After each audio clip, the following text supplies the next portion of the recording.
दर्शकों नमस्कार। अगर आपको लगता है कि बच्चों के विवाह की बात तय ही नहीं हो रही है, बच्चों का विवाह योग नहीं बन रहा है और आप बहुत सारे प्रयास भी कर चुके हैं, तो आज आपको कपूर का एक छोटा सा उपाय बताने वाला हूं, जिसे लड़की या लड़के की मां अगर कर लेती है किसी भी शनिवार के दिन, तो यकीन मानिए जल्द ही आपके बच्चे के लिए मनचाहा विवाह का प्रस्ताव आने शुरू हो जाएंगे। आप किसी भी शनिवार इस उपाय को कर लीजिए, कहीं कोई आपको दिक्कत नहीं आएगी। बच्चों के रिश्ते की बात तय करने में, बच्चों का विवाह योग बनने में, ग्रह दोष दूर करने में यह बहुत सहायक रहेगा। बस आप एक काम करें, छोटा सा, शनिवार के दिन ही कोशिश करें कि बच्चों की मां कर ले इस उपाय को। और अगर बच्चे खुद करना चाहे तो कोई टेंशन वाली दिक्कत वाली बात नहीं है, आप बच्चे खुद भी कर सकते हैं इस उपाय को। बहुत ही आसान सा उपाय है। आपको उपाय बता रहा हूं आगे वीडियो में, तो आप सभी से रिक्वेस्ट है वीडियो को लास्ट तक जरूर देखें। वीडियो पसंद आए तो वीडियो को लाइक करें, शेयर करें और हां, चैनल पे नए हैं तो चैनल को भी सब्सक्राइब जरूर करें। आपका सब्सक्राइब हमारा मोटिवेशन है और अगर आपका शेयर किया हुआ वीडियो किसी दूसरे के जीवन में खुशियां लेकर आता है तो आप भी पुण्य के भागी बनते हैं और आपको भी उसके रिजल्ट तुरंत मिलना शुरू हो जाते हैं। यानी कि कुल मिलाकर आपको भी खुशियां मिलना तय है। यही इस प्रकृति का नियम है। बात करते हैं कि किस प्रकार से आप शनिवार को उपाय करेंगे। तो देखिए, शनिवार कोई भी हो सकता है। यहां किसी शुक्ल पक्ष या कृष्ण पक्ष के शनिवार की बात नहीं है। आप कोई भी शनिवार ले लें, सुबह से ही इस उपाय की शुरुआत करें। आपको सुबह में क्या करना है, एक कपूर की टिकिया ले लेना है। इस उपाय को बच्चे की मां कर सकती है बहुत आसानी से और बिना किसी को बताए चुपचाप कर सकती है। वैसे इसके साथ मैं आपको एक बात और जोड़ देता हूं जो बहुत ही ज्यादा जरूरी है कि कोई भी आप उपाय करें तो अपने तक सीमित रखकर ही करें। ज्यादा उसका प्रचार प्रसार ना करें तो वह बहुत जल्द उपाय फलीभूत होते हैं, यानी उपाय का फल शीघ्र प्राप्त होते हैं। लेकिन साथ ही कुछ उपाय ऐसे होते हैं जिनको अगर आप शेयर करते हैं तो आपको पुण्य की प्राप्ति होती है, दूसरों के जीवन में खुशियां आती हैं। लेकिन कुछ उपाय ऐसे होते हैं जिनको आप अगर अपने तक सीमित रखकर ही करते हैं तो आपको उसके रिजल्ट बहुत जल्दी मिलते हैं। हां, बाद में आप दूसरों को बता सकते हैं उसका फायदा लेने के लिए। इसलिए कह रहा हूं कि शनिवार के दिन आप अपने तक सीमित रख के ही इस उपाय को कर लीजिए। तो इस उपाय को करना कैसे है, ध्यान से समझिए। उपाय को करने के लिए आप एक कपूर की टिकिया और एक काला कपड़ा छोटा सा लीजिएगा। देसी कपूर का टुकड़ा थोड़ा सा बड़ा हो सकता है, लेकिन जो दूसरा कपूर होता है उसका टुकड़ा बहुत छोटा सा होता है। आप कोई भी कपूर ले लें, अगर देसी मिल जाए तो बहुत ही अच्छा है। तो एक छोटा सा काला कपड़ा, बिल्कुल रुमाल से भी छोटा हो सकता है, उसको लेना है। अगर घर में नहीं है अवेलेबल तो आप बाजार से भी ले सकते हैं रूमाल साइज का। इसके बाद सुबह में ही आपको नहा धो के आपके पूजा घर में बैठकर इस काले कपड़े में कपूर की टिकिया को बांध लेना है। यानी कि एक गांठ लगा के फिर दूसरी गांठ और लगा लेना है ताकि गिर ना जाए। और इसको हाथ में लेकर बच्चों के विवाह की कामना को लेकर संकल्प लें कि बच्चों के विवाह को लेकर जो उपाय करने जा रही हूं, इस उपाय में सफलता मिले और यह पूर्ण रूप से रिजल्ट दे हमको।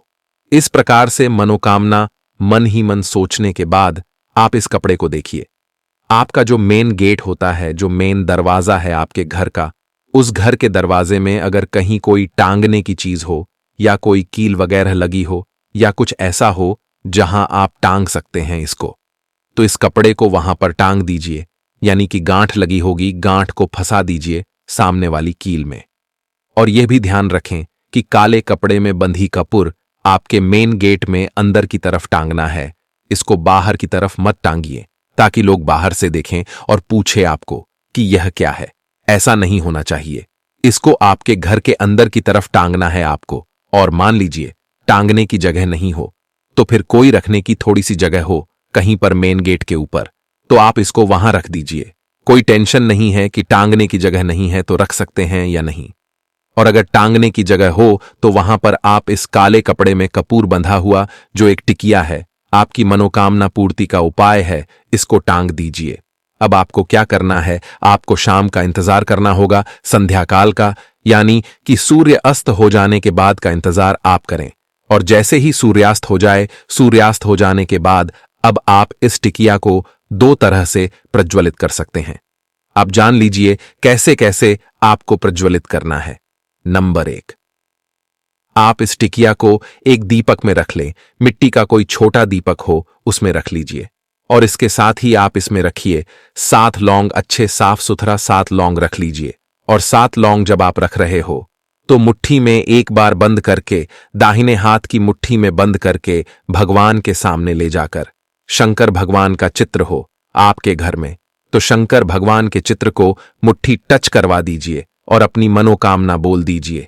यानी कि बच्चों के नाम और गोत्र सहित मनोकामना बोले कि फला बच्चे के विवाह में जो देरी हो रही है, जो ग्रह दोष बने हुए हैं, हे परमपिता परमेश्वर, यह जो उपाय मैं किया हूं श्रद्धा और विश्वास से किया है, मन से किया है, हृदय से किया है, भाव से किया है, और मुझे पूरा यकीन है यह उपाय करने से मेरे बच्चे की जन्म कुंडली में किसी भी प्रकार का दोष है उसका निवारण हो जाएगा।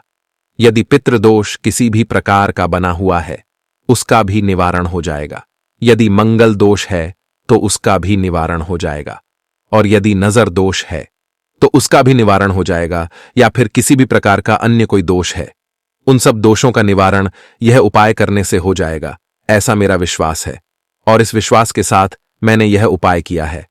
बस ऐसी प्रार्थना आपको करनी है और अपने बच्चों की जल्दी शादी के लिए प्रार्थना करनी है कि हे प्रभु, मेरे बच्चों की शादी में लगातार देरी चल रही, अड़चनें चल रही हैं, तो कोई ना कोई ऐसा चमत्कार करें कि यह उपाय करने से मेरे बच्चों की शादी के लिए कोई ना कोई अच्छा और मनचाहा रिश्ता आ जाए और उनकी शादी फिक्स हो जाए। इस प्रकार भगवान से प्रार्थना करें, 1-2 मिनट लगा लें, मन और श्रद्धा के साथ विनती प्रार्थना करें। हमेशा आपको कुछ बंधे बंधाए शब्दों की जरूरत नहीं है। आपको आप जैसे अपने घर में बात करते हैं, भगवान से भी उसी तरह से विनती प्रार्थना करें, बात करें उनसे। और उनको विनती प्रार्थना करने के बाद यह लौंग जो है आप उसमें रख दीजिए दीपक में। और अब आप इस दीपक को पीपल के पेड़ के नीचे ले जाकर, अगर आपके आसपास हो पीपल का पेड़, तो वहां पर ले जाकर इसको प्रज्वलित कर दीजिए माचिस ले जाके। और मान लीजिए पीपल का पेड़ आपके आसपास नहीं है तो फिर आप इसे अपने घर में ही प्रज्वलित कर दें। आपका जो मेन गेट है उस मेन गेट के अंदर की तरफ इसको प्रज्वलित कर दें। ध्यान से समझिए, बाहर की तरफ नहीं, अंदर की तरफ आप दीपक को प्रज्वलित कर लें। और जब लौंग और कपूर प्रज्वलित हो रहे हो तब आपको उसके पास बैठकर शिव चालीसा का पाठ करना है। सिर्फ और सिर्फ एक बार शिव चालीसा का पाठ करें। आप चाहे तो शिव पंचाक्षर स्तोत्र का भी पाठ कर सकते हैं, लेकिन अक्सर हमारे घरों में शिव चालीसा तो होता ही है, वैसे शिव चालीसा में भी शिव पंचाक्षर स्तोत्र होता है। तो आप दोनों में से कोई भी एक पाठ पास में बैठकर कर लें। शिव चालीसा करना चाहे तो शिव चालीसा करें और शिव पंचाक्षर स्तोत्र करना चाहे तो वह कर लीजिए। दर्शकों, भगवान शिव जो है, भगवान शनि के इष्ट देव हैं, उनके गुरु हैं। इसीलिए भगवान शिव की पूजा जो है वह शनि भगवान को प्रसन्न करती है और आपके सभी ग्रह दोषों को, सभी दोषों को दूर करती हैं।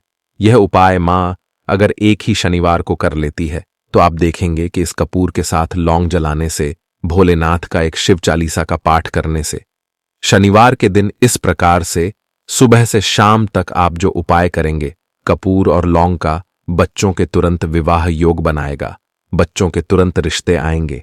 और एक बात और बताता हूं कि इसके साथ ही जो दरवाजे पर आप मेन गेट पर दीपक जलाएंगे तो इससे घर के मंगल कार्य तुरंत शुरू हो जाएंगे, क्योंकि दरवाजे से ही आपके रिश्ते आते हैं और मुड़ जाते हैं। तो अब यह रिश्ते आएंगे तो मुड़े नहीं, यानी कि रिश्ता पक्का होगा, तय होगा और शीघ्र विवाह होगा। बाद में आप जो काला रुमाल है आपके पास जिसमें कपूर बांधी थी आपने, उसे आप अपने घर में प्रयोग में ले सकते हैं। तो इस उपाय को जरूर करें, कोशिश करें बच्चे की मां इस उपाय को करने की, और नहीं तो बच्चे भी खुद कर सकते हैं, कोई दिक्कत वाली बात नहीं है। प्रिय दर्शकों, बहुत ही चमत्कारी उपाय है। आज तक लाखों लोगों की मनोकामनाएं पूर्ण हुई हैं, आपकी भी होगी। बस पूरी विश्वास के साथ सच्चे मन से इस उपाय को करें, लाभ जरूर मिलेगा। यह उपाय आपकी तुरंत मनोकामना पूर्ण करेगी, शीघ्र बच्चों का विवाह योग बनेगा और घर में मांगलिक कार्य होंगे। तो दोस्तों, आज की इस वीडियो में बस इतना ही। अगर वीडियो पसंद आया हो तो वीडियो को लाइक करें, साथ ही कमेंट बॉक्स में हर हर महादेव अवश्य लिखें। महादेव की कृपा बरसेगी। धन्यवाद।